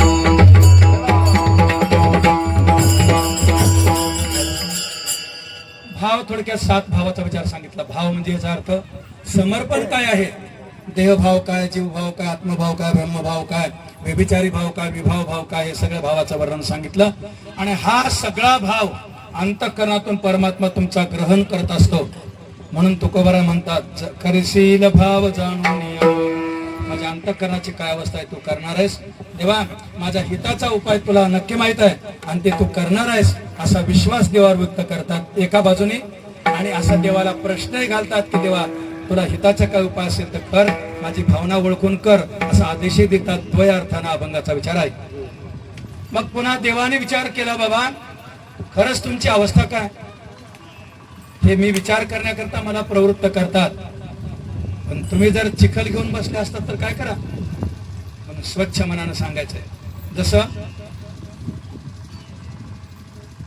यमुनेतून भगवान परमात्मा गोपाल कृष्णाला घेऊन जात असताना यमुना वर वर वर आली. आपण चरित्र उच्चार सांगतो, पण भगवान परमात्माने अंगुष्ठ लावल्यावर यमुना जे दुभंगली आणि स्वच्छ वाट करून दिली, त्यावेळी शास्त्रकारांना एक भाव सांगितलाय, देवा आजपर्यंत मी गढूळपुराच्या रूपाने आतापर्यंत तुझ्याकडे येत होते, तुला ते मान्य नव्हतं, तू अंगठा पायाचा दाखवून मोकळा झालास. पण मी आता बघ हे माझं हृदय किती स्वच्छ केलंय. आणि तुकोबाराचा अभंग मला माहित आहे, तू कामने चित्त झाली या निर्मळ, यवनी गोपाळ राहे तेथे. भगवान परमात्मा तुमच्या चित्ताची शुद्धी झाली की तुमच्याच घरला येऊन राहतो. आपण काय करायला पाहिजे, मग आपलं चित्त शुद्ध करण्याचा प्रयत्न केला पाहिजे. काय करावं लागल, अंतःकरणातली द्वेषी भावना सोडून द्यायची. कोणाबद्दलही बरं का, काय वर्म सर्वेश्वर कोण्याही जीवाचा न घडो,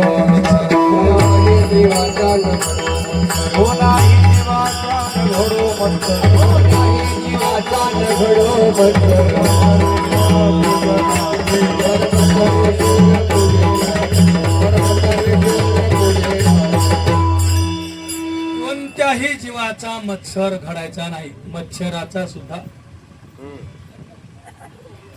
जीवाचा याचा अर्थ तुम्ही बोलके चालके जीव त्याला जीव म्हणता असाल तर चुकीची कल्पना. 84 लक्षणे आहेत. सर्प मारायचे नाही, ढोकण मारायचं नाही, चिरकाला मारायचं नाही, औषधाची फवारणी हो म्हणा. करामाराचा अभंग चालूवर म्हणायचा फवारणी करायची कसं म्हण नव्हतं बरं ते आपल्याकडं लोकडोबाच्या गावाला पाडू द्यायला नव्हतं काही. कोणत्याही जीवाचा मत्सर करायचा नाही, म्हणजे मारून टाकायचं नाही असं म्हणले नाही. त्याच्याबद्दलची द्वेष भावनाच नाही अंतःकरणामध्ये.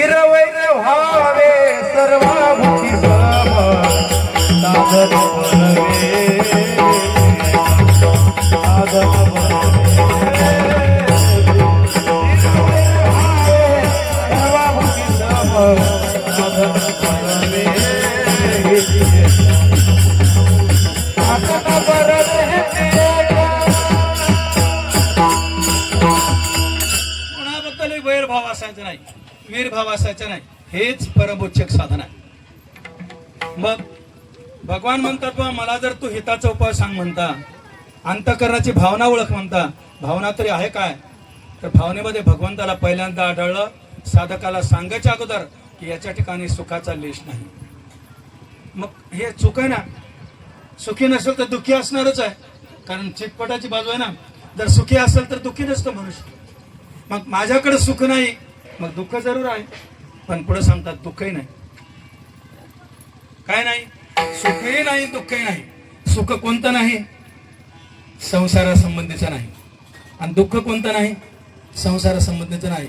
आणि संसारच आम्हाला मान्य नाही तर सुख राहील कसं आणि दुःख होईल कसं? अच्छा. संसारातल्या प्रत्येक गोष्टी मनुष्य, मी नेहमी बोलतो ना कीर्तनात, की एक ब्राह्मणाचं पोरग समजा, आता तुम्हाला वेळ आली ते, पण आमची सध्या जास्त आहे. लग्नच व्हायला गेलं, पोरग परेशान, 42 वर्ष होत. त्या बापाला सुख की दुःख महाराज? दुःख. कोणीतरी पोरगी दिली आमच्याच जातीची कंसात. मग आता सुख की दुःख? सुख. 5-6 वर्ष गेले, लेकरू बाळच झालं नाही, दुःख.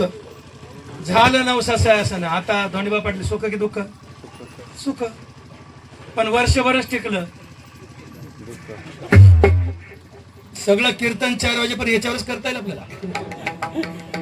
म्हणून संसारात प्राप्त होणारं सुख हे क्षणिक असल्यामुळं ते माझ्याकडे नाही. आणि संसारात प्राप्त होणारं दुःख सुद्धा हे सुख मानल्यामुळं ते दुःख आहे. याला जर सुख मानलं नसतं ते दुःख मिळतच नाही भारत तुम्हाला. पोरग झाल्याचं जर सुख मानत असताल तर पोरग मेल्याचं दुःख मिळणारच आहे. म्हणून झालेल्या गोष्टी संसारात एक कर्मानं होतात हा विचार जर केला तर त्या सुखाचा विचार होत नाही आणि दुःखही पदरात पडत नाही. ती माझी अवस्था आहे. मज नाही सुख दुःख तया खंते. अरे सुखाची खंती नाही मला आणि दुःखाची खंत नाही. असल असल काय असेल ते मग तुम्ही भोगताय ते असेल ना. पूर्वजन्मात केलं असेल आम्ही कर्म. होते महाराज आमचे गुरुवार चैतन्य महाराज, नाथ महाराजांचं प्रमाण आहे काय? केले कर्म झाले त्याची पटकन म्हणायचं नाही, त्याची भोग आले. चैतन्य महाराजचा विषय त्याने मला 2 गोष्टी सांगितल्या महाराज. सीतेला रामापासून बाजूला जाऊन रावणाच्या ताब्यात का जावं लागलं? रामाला वनवास का घडला? सीतेचा रामाचा विरह लवकर का झाला? आणि दुसरी एक व्यवहारातली गोष्ट सांगितली. पोराचं लग्न झाल्यावर पोराला लेकरू बाळ झालं की पोरग बायकोचं ऐकू लागलं. मी थोडं उशिरा सांगालो, लग्न झाल्यापासूनच ऐकते, पण लग्न झाल्यावर लेकरू झाल्यावर ऐकायला लागलं. आणि बायकोने सांगितलं तुमच्या बापाला नाईला कुठं तरी नेऊन सोडा. नसता त्याला घेऊन राहत असाल तर मी जाते. अरे बापा तसं नको, तसं नको, माय बापाचीच व्यवस्था करतो. म्हणून वृद्धाश्रमात नेऊन सोडलं. 5 वर्षांतर आई मेली त्याची, कोणाची? नेऊन सोडणाऱ्याची. म्हणजे वृद्धाश्रमातल्या म्हाताऱ्याची बायको मेली. त्याला बिचारला कर्मना गेलं. कर्मना गेलं शब्द आठवल्यामुळं ते काठेवाडीच आठवलं मला. 64 वर्षी वय माने सर, ते ग्रस्त आमच्या महाराजाला समर्पित आहेत. बायको मेरी 1 वर्षाखाली. रोज महाराज काय म्हणा बघा, मनच लागणार आहे, करून घेतो लग्न. 3.5 एकर जमीन देऊन करून घेतलं लग्न त्यांनी. कर्मच न आले, काय करू? तसं या वृद्धाश्रमात ती बायको मेल्यानंतर म्हातारं एकटं पडलं आणि घरला आलं. बायकोनं त्या सोन्यानं बराच वेळ बघितलं नसल्यामुळे बैठकीत बसलं. कौकल्यामुळे ताप झाला. सोन्यावर बघितले कोण आहे, दारच लावून घेतली त्यानं. नवरा आल्याबरोबर याची बल्ला काढा, एकतर त्यानं नाहीतर मी. जबान माहित आहे ना. नवरा म्हणला आता सोडतो ना. लगेच त्या वृद्धाश्रमात सोडलं आणि यानं कुठतरी बाजारात गेला. ते म्हातारं पुन्हा घरला आलं आणि सोनाला सोन बघितले. लाज नाही वाटत पुन्हा आलास? सोनबाई बायको मरून गेली, करमत नाही का? निदान लेकर बाळ तरी बघून राहील. संसारात अडकलेला जीव. नारळाच्या 3 जाती मानेसर, माझं कुठं चालू आहे ते लक्षात ठेवा बरं. नारळाच्या 3 जाती. एक नारळ असं आहे की हातात दिल्यावर खळखळ वाजते, फोडल्याबरोबर 1 क्षणभर थांबत नाही, मधला खोबळा कोसांशी पळते. निव्वळ संसारात मुक्त झाला व्यक्ती तसा असतो. दुसरं असं पाणी हलव्याबरोबर मधलं पाणी वाजतं, फोडल्यावर त्या कवटी सोबतच राहतं, पण काही चमचे त्याला काढायला बघतात. आणि त्या चमच्याचा प्रयत्न जास्त झाला की ते नारळ त्याला सोडून बाहेर पडतो. चमचे म्हणजे राग मानू नका संत महात्मे. जे चिकटले नारळ आहेत ना त्याला बाहेर काढायचा प्रयत्न करतात. तुम्ही चमचे म्हणजे व्यवहारातच वापरतात ते नाही, मी थोडासा गैरशब्द वापरला. आणि तिसरं असं आहे, कोणी या कोणाचा बाप या उलथणे मोडून जातील पण त्याला निघच राहते, कच्चा तोडा असतो. तसा कच्च्या तोड्याचं होतं हे. सुनबाई कशी रडलं, सुनबाईला काही किवाल नाही. नवऱ्याला सांगितलं आधी काटा काढा नसता मी आत्महत्या करते. नवरा आता थांबल ना संध्याकाळपर्यंत त्याची व्यवस्था करतो. बापाला म्हणलं बाबा चला काशीला जाऊ. ते म्हणले कसं काय रे? म्हणले आई मरून 6 महिने झाले, पिंडदान करता येईल. बापाला बरं वाटलं. मला काही सामान सुमान घेऊ काहीच नको, उपरणं अंगावर घ्या ना. असं गेलं की असं. संध्याकाळी 10ला पोहोचला, 10:30ला. चला मला आंघोळला जाऊ भागीरथीला. त्याने शास्त्र बघितलं, त्याने सांगितलं बाबा रे 9च्या नंतर पहाटे 3 पर्यंत जलामध्ये स्नान करू नये, कारण वरून देवतेचा अपमान होतो. म्हणून नंद राजाला 11:30 वाजता रात्री स्नान केल्यामुळं वरून लोकात घेऊन गेले, देवानं सोडून आणलं. अपराध होतो. त्याने सांगितलं शास्त्र गुंडाळून ठेव बाबा, आता आपल्याला आंघोळ करणं भाग आहे, दर्शनाला बारीला जाणं भाग आहे. पहाटे 4 वाजता निघून जायचं आपल्याला. दशाश्वमेध घाटावर उतरल्यावर बापाचा हात धरला. त्याने मला राहू दे मी करतो आंघोळ. नाही या मला मध्ये या. गळ्यापर्यंत नेला, नाकात तोंडात पाणी चाललं. आणि मग बापाला वाटलं की हे पोरगा आपल्याला आता बुडून मारणार. मग बापाने विनंती केली, बापू मला कसंही मारणारच कळालं आता, पण या ठिकाणी मार नको, 10 फूट पुढे मार. मग पोरानं कारण विचारलं बाबा का? तर माझ्या बापाला मी याच ठिकाणी बुडून मारलो होतो, मला थोडं पुढे मार. विठ्ठल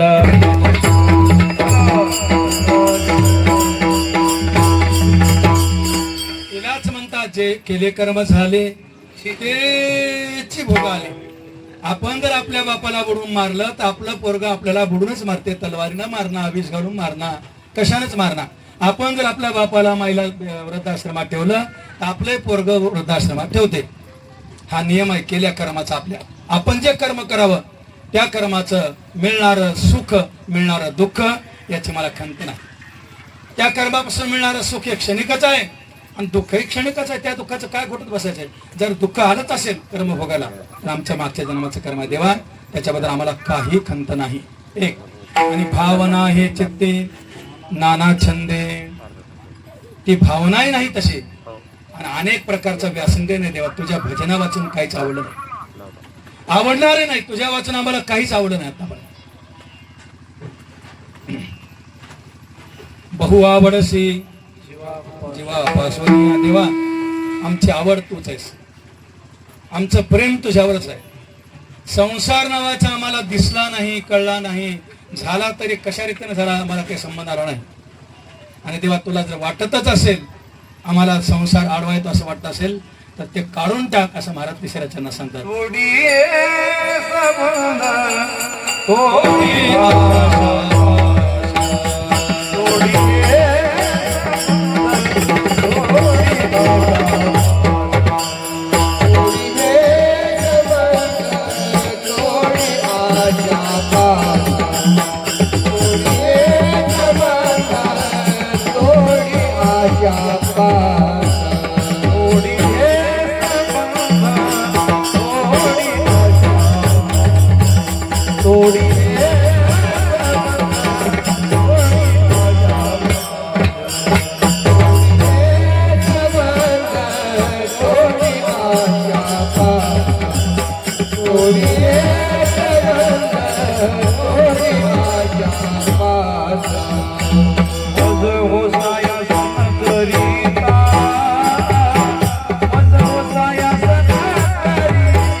तर तुझा अधिकार पूर्ण आहे तुला, तोडून टाक संबंध. अजून एक अभंग सांगतो असाच अर्थाचा आहे. देवा आता ऐसा उपकार देहाचा विसर पाडी मज, तरीच हा जीव सुख पावे माझा. आस भय चिंता लज्जा काम क्रोध तोडावा संबंध याचा माझा.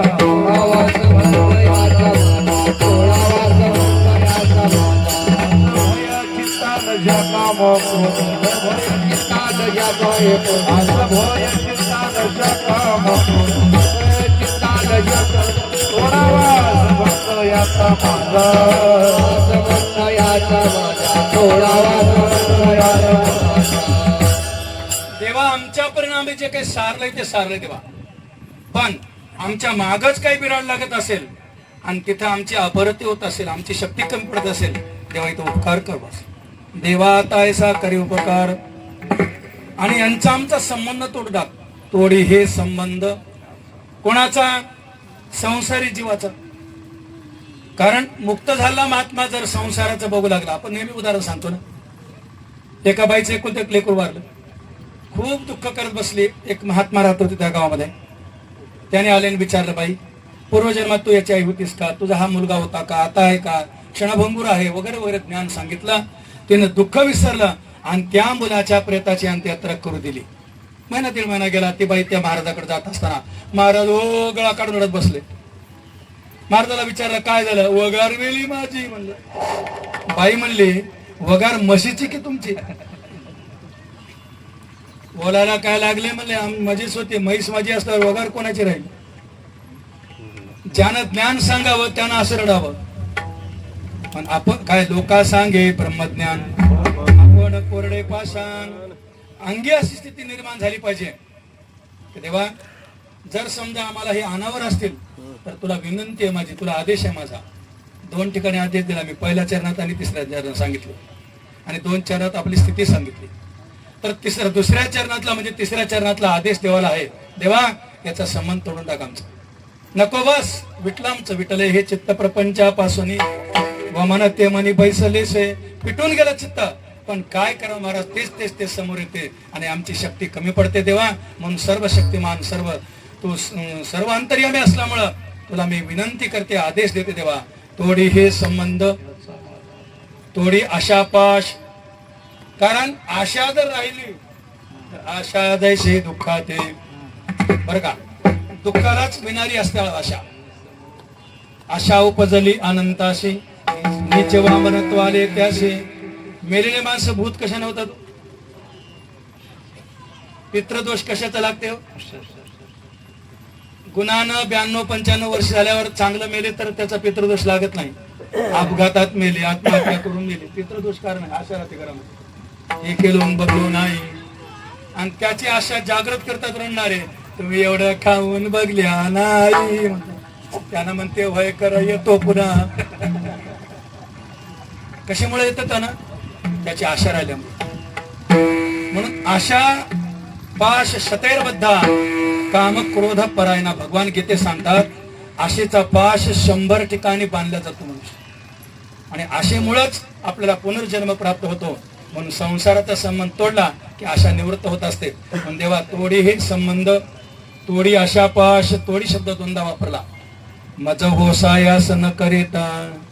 पण देवा मला कुठे गालबोट लागू नये बरं. मी ज्या तुझ्या आता स्थितीला प्राप्त झालेले त्याला कुठंच गालबोट न लागता. काही माणसं म्हणतात बरोबर हान त्याला बरोबर, पण मी म्हणलं म्हणून एवढी हिंमत दाखवायची, एवढी हिंमत दाखवायची. काय करशी, काय करावं ते कर, पण काय करकडे एक बार त्याचा होत द्या. पण मी म्हणलंय म्हणून नको बरं. हे कोणतं पुरुषार्थ आहे? हान त्याला मी तुझ्या पाठीशी म्हणणार थोडा पुरुषार्थी आहे. पण काय कर त्याचा काटा काढ, पण मी म्हणलंय म्हणून नको. मूर्ती याचे लेक्टर. ही सुद्धा भूमिका अभंगात बघा अशीच आहे. देवा संबंध तोडून टाक संसाराचा आमचा. माझी आशाही निवृत्त कर, पण मला कुठलंच काही कष्ट लागले असं वाटलं नको. मी पहिल्यांदा सांगितलं, पाय तोडून टाका पण भूल देऊन. ऑपरेशन जे डॉक्टर करतात ना, तर तुमचं किती मोठं ऑपरेशन केलं तर तुम्हाला कळत सुद्धा नाही काय झालं. मागून हा होईल 2-4 घंट्याला ते तुमची भूल गेल्यावर. तसं देवा या संसारामुळे नागवलं गेले लोक. कौन कौन नागवला गेला?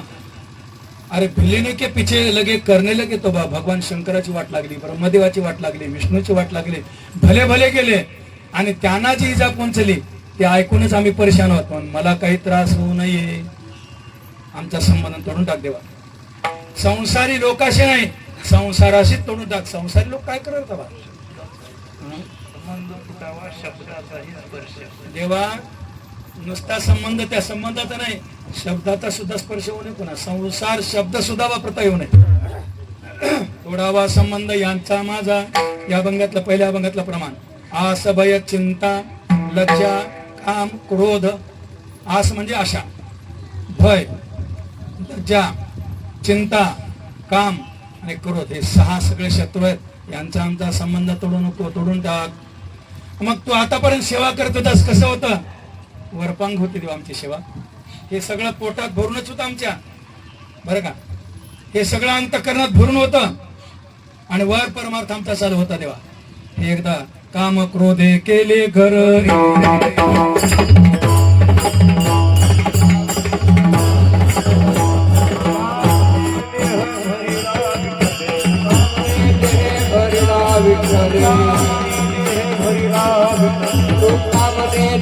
भरिला विश्राम क्रोध केले घर, क्रोध केले काम क्रोध केले. तेव्हा आजपर्यंत सगळा कामक्रोधानं भरला होता देव. आणि गंमत कशी महाराज, हे 6 शत्रू आहेत आपले. गुणाचा विचार केला, भगवंताच्या गुणाचा विचार केला, आपण परमात्म्याचे गुण घ्यायचा विचार केला. 6 गुण आहेत परमात्म्याचे. यश श्री औदार्य ज्ञान वैराग्य ऐश्वर्य, या 6 गुणाला घ्यायचा विचार केला तर वाटतं तेवढे जन्म घालावेत आणि एक एक गुण देवाचा येतो. इच्छा असते सगळेजण यावं एकदाच, पण एक एकच गुण येतो. आणि हे काम क्रोधाधिक जे वैरी आहेत ना, हे येऊच नाहीत असं वाटतात. एकट्याला जेवायला सांगितलं जातं, पण 2 पोरं नौकरदार आता तुमच्यात झालं म्हणजे सगळं. एकाला मंत्र सांगून 6 जण जेवायला येतात, ते विकार असतात. आणि सगळेच यावर इच्छा असते, पण एकटाच येतो त्याला गुण म्हणतात. विठ्ठल विठ्ठल.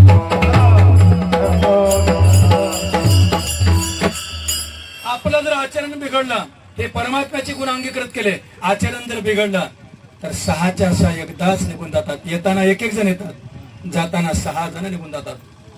आणि प्रयत्नपूर्वक आपण जर हे 6 शत्रू काढण्याचा प्रयत्न केला तर महाराज काही केला जात नाही, एकेकानं जाते.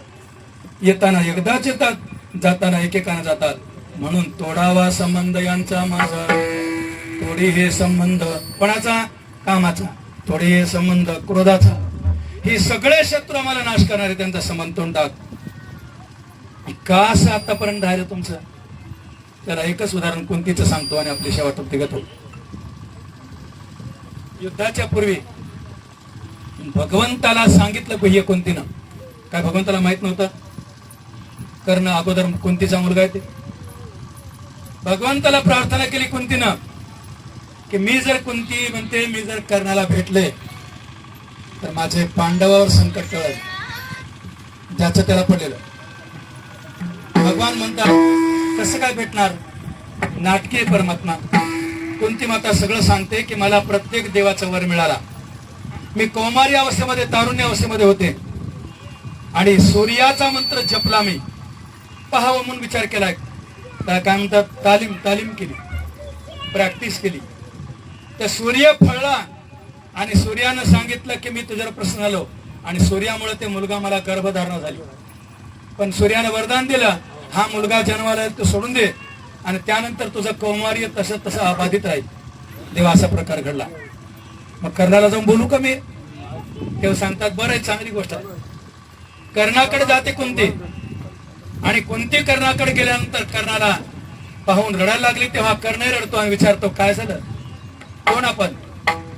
कुंती बोलतच नाही आणि सांगते की बाळा मी तुझी आई आहे. कर्ण सांगतो आई असेल तर मला पाण्यात फेकून देऊन मला सुतपुत्र म्हणून काही म्हणून ते लोक बोलतात ती वेळ मला का आली असते. कुठे गेलो तुझा आजपर्यंत शांत. शेवटी मानलं कर्णाने आणि महाराज एक सुंदर सोन्यासारखं वचन दिलं कर्णाने. हे माते, तुझ्या पोटी 5 मुलं आहेत. तुझी इच्छा मी ओळखतोय. तुझे पाचही मुलं पांडव वाचले पाहिजेत. कर्णाने सांगितलं युद्ध घनघोर होईल. अर्जुन सोडून चारही मुलाला मी प्राणदान देईल, पण राहील तर अर्जुन मी मरेल, आणि मी वाचलो तर अर्जुनाला वाचू देणार नाही, हे माझं वचन. हे असं बोलल्यानंतर कुंतीला दुःख गेलं नाही महाराज, कारण कर्णानं मानलं नाही. आजपर्यंत झाली दैना. कर्णाला विचारलं तुझं मातृत्व होतं ना, मग आजपर्यंत काय केलं त्याने? तर कुंतीला वचन द्यावं लागलं, महाराज हे काम क्रोध विकारानं भरून गेलं आजपर्यंत, कर्णा सांभाळ मला. आणि मग कर्णानं युद्धाच्या वेळी आठवण ठेवली कुंतीला दिल्या वचनाचे. धर्मराज रथार पालथे पडले महाराज, आणि सांगितलं लोक देखते क्या हो, उठा के ले जाओ इसको, मैं प्राणदान दिया. कर्ण सांगतो याला प्राणदान दिला, भीमाला जीवदान दिला, नकुलाला दिला आणि सहदेवाला दिला महाराज. पण ज्यावेळेस रथाचं चाक ऋतून बसतं आणि कर्णाला विचार वाटतो की कुंतीनं सांगितलं माझी खरीच आई असेल, आणि आईचं वचन जो पाळणार नाही तो जगात महामूर्ख ठरेल. मी कीर्तिमान आहे, माझी कीर्ती राहिली पाहिजे. हा प्राण गमावण्याच्या वेळेस सुद्धा कर्ण विचार करतो, आणि रथाचं चाक काढायला बघतो. काही युद्ध करायला वेळ नव्हती का त्याला? अंतःकरणाचं गुज आहे. मी कुंतीला सांगितलं होतं मी मरेल तर अर्जुन वाचेल, आणि अर्जुन मेला तर मी राहील, मला राहून करायचंय काय? आणि कुंतीच्या अंतःकरणातली भावना ओळखून रथाचं चाक करीत बसला. भगवंतानं तीच वेळ साधली आणि अर्जुनानं त्याला मारून टाकलं. महाराज का सांगितलं हे? तर अंतःकरणामध्ये हे होतं आजपर्यंत कुंतीच्या. आणि मग कुठं प्रगट झालं? ज्यावेळेस हे सगळे वारले, भीष्माचार्य वगैरे सगळे, आणि गंगेच्या काठावर ब्राह्मणातर्फे तिलदान देण्याकरता. तिलदान का द्यावं? तिलाचं का अंगठ्यानं पाणी द्यावं? तर यांचा आपला संबंध तुटला पाहिजे. त्याला म्हणतात तिलोदक देणे. भावना कळत नाही महाराज. कन्यादान काय लोकांना कळत नाही. लग्न करणारा कोटी रुपये सारतो, आणि बापाला कन्यादान कर म्हणे की बाबूराव होता कन्यादान, तुम्ही मला लय काम आहे इकडे, सुधाकरराव तुम्ही घ्या कन्यादान करून. अरे पण कन्यादान तुला करायचे बाबा, जन्म दिला असतो, काय त्याचा संकल्प आहे बघ. तसं तिलोदक दान देण्यामुळं तुझा आमच्या संसारातला संबंध संपला. तू परमात्म्याचा हो, तू देवाचा झाला पाहिजेस. असं त्या पुत्रानं, त्या रक्ताच्या, त्या नात्यानं, त्या कुळाच्या वंशानं त्याला तिलोदक दिलं पाहिजे, आणि तिलोदकामुळे तो परमात्मा त्याचा सांभाळ करतो. तुम्ही तिलदान दिलं तर देव त्याला सांभाळतो. विठ्ठल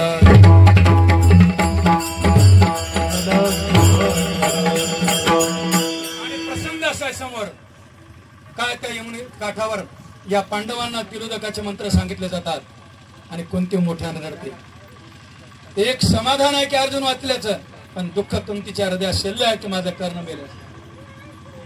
आणि शेवटी येते आणि येऊन सांगते पांडवांना की बाबा रे अजून एकदा तिलदान द्या की कर्णाच्या नावानं. सगळे चिडतात धर्मराज सगळे. हे मातोश्री, जो वैरी होता, प्राण घेण्याकरता बसला होता, तो मेला, आनंदाची गोष्ट आहे, आणि त्याच्याकरता ते लोक द्या म्हणतात. मग कुंतीने युक्तिवाद सांगितलाय, तुम्हाला तो नको होता ना. त्याचा संबंध तोडायचा असेल तर तिलदान केलंच पाहिजे. संबंध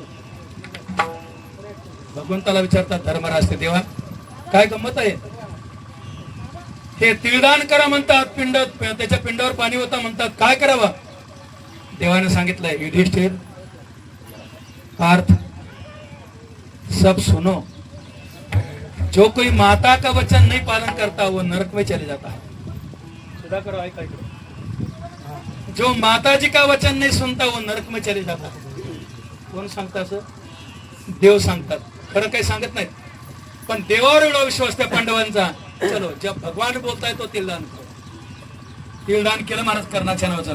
आणि मग तिलदान परमात्म्याला पुन्हा धर्मराज विचारतात काय संबंध होता. तेव्हा आज सांगायला हरकत नाही म्हणले की कुंतीच्या विवाहापूर्वी सूर्यापासून झालेला मुलगा हा कर्ण होता. मग धर्मराज रडायला लागले. तेव्हा वेगळ्या माणसा होता. दुःख केलं की पुन्हा त्याला नरकाला घातल्यासारखं होतं. तिलदान दिलंय, संबंध तोडलाय, आणि तुमचा भाऊच होता म्हणजे सखा. त्यावेळी धर्मराज शाप देतात, हे मातोश्री की तू आजपर्यंत तुझ्या पोटात गुप्त ठेवलीस हे भाऊ होता म्हणून, आजपासून मी शाप देतो कोण्याही स्त्रियाच्या पोटात गुप्त गोष्ट राहणार नाही. आज चालू आहे, सांगूच नाही महाराज बायाला. कोणाला सांगू नको बरं म्हणलं की तिने तिच्या सख्या बाईला सांगते, म्हण नको बरं मला तुला म्हणून सांगायला म्हणते, आणि ते येते लोन पुन्हा माझ्या अपशी चालू. सगळ्याला सांगून येते, गुप्त गोष्ट राहत नाही. हा प्रसंग धर्मराजाने बोललेला आहे. एवढा महाभारतातला प्रसंग सांगितला. म्हणून प्रार्थना करते ही गंगाबाई की तोडावा संबंध, थोडी हे संबंध, थोडी आशापाश, माझा हो सायास न करता मला काही कष्ट लागू नये देवायचा, मला याची काही जाणीव होऊ नये. बर, मग हे सगळं मला सांगतेस, तुझी अवस्था कशी आहे खरंच सांग. शेवटच्या क्षणात तुका कवळोनी एकांत सुख तुझे, ज्यांचे पुण्यस्मरण आहे त्यांची ही अवस्था आहे. कारण आता निश्चिंतता अवस्था केव्हा प्राप्त होते, प्रयत्न संपल्यानंतर. त्या अष्टावक्र ऋषींच्या ज्या गीतेमध्ये जनक राजांचे गुरु त्या रस्त्यात पडलेले होते, प्रश्न विचारला, पाय का पसरले, हात आखडले म्हणून. हात का आखडले, पाय पसरले म्हणून.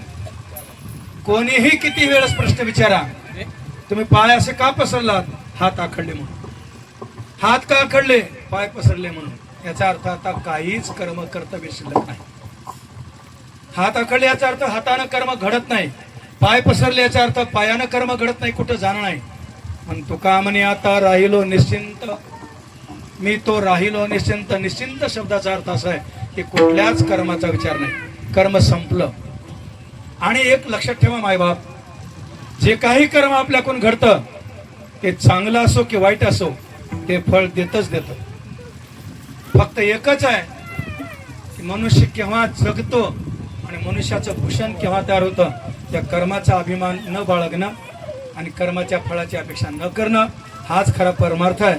आणि जो मनुष्य कर्म करतो आणि मी केलं असं समजतो आणि त्याच्या कर्म पाठीमागे काहीतरी मिळावं अशी अपेक्षा करतो, त्याचं वारंवार पतन, त्याला जन्म मरणाची बाधा होत असते. मधुची स्तव झाली, मी नाही केली. हे मधुची स्तव झाली तर मी नाही केली. हा, ऐशी जेने बोलले तो सुट लागला. तो सुटला का, ज्ञान बरं बोलतात, तो सुटला. उदाहरण सांगतो, एक मूर्तिकार होता, थोडं क्षमा मागून बोलू. एक आपल्याकडे मन आहे हिंदीमध्ये, जिसके हाथ में थापी उसका मन बडा पापी मन, जिसके हाथ में स्टेरिंग उसकी बडी डेरिंग. नाही, मी थोडं म्हणजे अनुभव घेऊन बोलतो. तर ते मूर्तिकार होता, एक मूर्तिकार. इतक्या सुंदर मूर्ती तयार करायचा, पण अतिशय पापी होता, दुराचारी होता. त्याचं मरण जवळ आलं, पण कुठंतरी भक्ती देवाच्या मूर्ती केल्यामुळे नारद ऋषींची भेट झाली होती. नारदानं सांगितलं, बाबा रे, 3 महिन्याच्या आत अमुक अमुक दिवशी तुझा मृत्यू आहे, काही उपाय सांगा, माझा विषय संपला, तुला काय करायचं बघ. याला वाटलं 3 म्हणजे काय थोडे आहेत काय, 3 म्हणजे काय 90 दिवस, 89 दिवस तर खेळण्यातच गेले. आणि मग पुन्हा डोक्यात विचार बसला की 89व्या दिवशी अशा 7 मूर्ती तयार केल्या आपल्या स्वतःच्या, आणि 8वा आपण. उद्या मरण आहे म्हणजे त्या मूर्तीच्या ठिकाणी जे मूर्ती होत्या झोपलेल्या त्याच्यात जाऊन झोपला आपण 8वा. बरोबर उद्या सकाळी यमाचे दूत आले. आल्यानंतर पापी असल्यामुळे न्यायचा विचार केला, पण 8 जण सारखेच दिसू लागले. कोणाला न्यावं, यमदूत वापस निघाले. तेवढ्यात यमधर्म भेटले आणि नारदाची यमधर्माचा विषय चालू होता. यमधर्माने विचारलं, दूताला आणलं का पाप्याला? म्हणले, देवा, ब्रह्मदेवाचं काय डोकं फिरलं होतं का, ॲडव्हान्स पगार मिळाला जास्त होता माहित नाही, पण 8 जण सारखेच करून ठेवला. नेमकं कोणाला आला? नारद म्हणले, असं शक्यच नाही, 8 जण कसे सारखे होऊ शकतील? मग ब्रह्मदेवाने काय यमधर्माने विनंती केली, नारदा काही करा म्हणे, तुमचं काम आहे, आमची एवढी मदत करा की खरा तो पापी कोण आहे शोधून काढा. नारद म्हणले, चला. यमदूताला सांगितलं. यमदूत बाहेर थांबले आणि थांबल्यानंतर ते 8 मूर्तीकडे बघून नारद म्हणतात, वा वा वा वा, काय सुरेल बुद्धी, काय सुरेल चालाक, किती सुंदर मूर्ती तयार केल्यात, काय अप्रतिम घडवल्यात. बस, ब्रह्मदेव सुद्धा पागल होईल इतकं चांगलं कर्तव्य आहे त्याचं, असं हवा भरूच लागली याची. त्या तेवढ्यात नारदानं सांगितलं, एवढ्या सुंदर मूर्ती केल्यात, पण थोड्या मूर्तीमध्ये काहीतरी बिघाड आहे म्हणलं. याला मावच लागला, काय बिघाड आहे म्हणलं. आणि यामध्ये ब्रह्मदेवाची फार तारीफ करत मूर्ती पट्ट्यानं केल्यात म्हणलं. नारदानं सांगितलं, घेऊन जा तुमच्याकडे. त्याचं कारण काय घडलं? कर्माचा अभिमान. मी केलं असं म्हणलं की मनुष्य वाया जात नसतो. बरेच माणसाला असं असते, आमच्या गावचा सप्ताह नक्क रांग काढून घेऊ द्या. मी जर रांग काढून घेतलं तर होईच ना हो. आपण हा म्हणून चला, कसं याला कुतर्की म्हणतात, कुतर्की. काहीच नाही, तू मरून बघ, सप्ताह तुझ्यापेक्षा चांगला होते. तू जेवढा करतोस ना त्याच्यापेक्षा चांगला होते. म्हणून कोणत्याही कर्माचा अभिमान न बाळगता 1, आणि कर्मफळाची अपेक्षा न करणं 2, हे ज्याला जमलं तो निश्चिंत होत असतो. तुकोबारा तेच झाले. ही गंगाबाई तशीच झाली.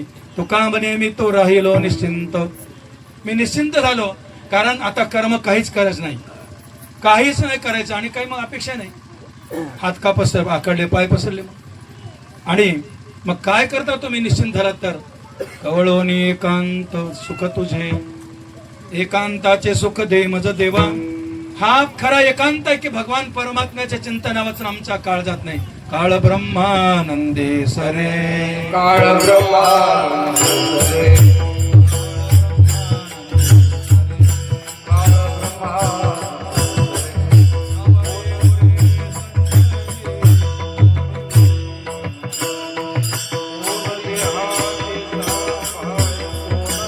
आवडी उरे संचारे. आवडे उरे संजरे, आवडे उरे अभंगाची सुरुवात. संसार तो कोण लेखे आम्हा सखे, हरिजन काळ ब्रह्मानंदी सरे. आवडी उरे संचरे, रात्री तेही नाही चिंता, स्वप्नी तेही नाही चिंता, रात्री जाता दिवस. तुका म्हणे ब्रह्मरसे होय सरसे भोजन. या अभंगातलं काळ ब्रह्मानंदी सरे, आवडी उरे संचरे. मग काय तुमची अवस्था आहे? तर तेव्हा एकांताला आम्ही कळून बसले आहोत. त्या एकांतामध्ये काय प्राप्त होत असेल तर सुख प्राप्त होते आम्हाला, आणि ते सुख म्हणजे अवीट आहे, अनंत काळ टिकणारं सुख आहे. ही आमची अवस्था आहे. म्हणून 2 ठिकाणी अभंगात पात्रता सिद्ध करून दाखवली माने सर, आणि 2 ठिकाणी आदेश दिला.